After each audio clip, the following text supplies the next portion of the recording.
this is Luke with DreamDecks. We're here today building a Trex display of the Trex Transcend Rail. What I've done here is we've taken our wood 4x4 pressure treated posts. You're going to plumb them and level them in their desired spot. You're then going to take a Trex Transcend post sleeve. It'll come in a box and you'll cut it down to your desired height. You slide that right over your 4x4 post. You're then going to take a Trex Transcend rail support bracket. What comes in every post sleeve is a template of where you're going to place these support brackets. Put one up at the top and one at this spot.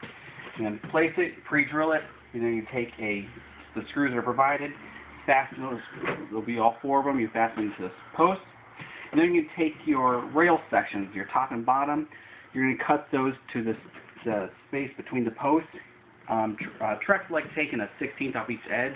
I found it's easier to take roughly about an 1/8 inch off each edge to allow the gasket to flip over. If you go with 16th, sometimes your sleeves are just a little bit out of square, and if they're just a little bit out of square and you go with 16th, you'll find it very quickly that space is eaten up. So I go an 1/8 of an inch just to allow any imperfections that might be in the sleeve. So once you take your post sleeve, your rail section, cut it down, you're then going to take your baluster spacers.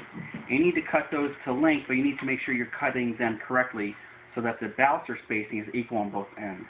So as you see here, we've already put the rail support brackets in place. We have the bottom rail in, as well as the baluster spacer. What you're going to do is you're going to take the top one, set it right on top. You take your steel, say we're using the black aluminum round balancers. You just set those right in place.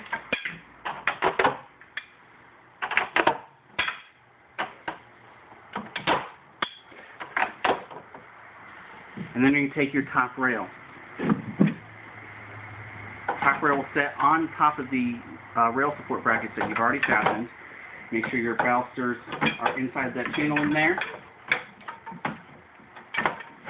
And then all you do is you're going to, once you fasten those down with the self-tapping screws that Trex provides, then you're going to take the bottom space, the baluster spacer, take that top one, and you just slide it all up.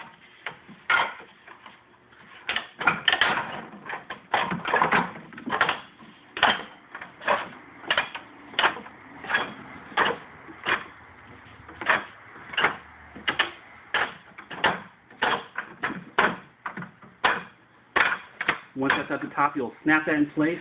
And in this particular Trex rail, we've taken a deck plank, cut it down to length.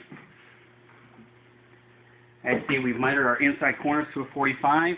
We've then taken a router bit and eased all four edges, so that way when you run your hand over it, you feel nothing sharp.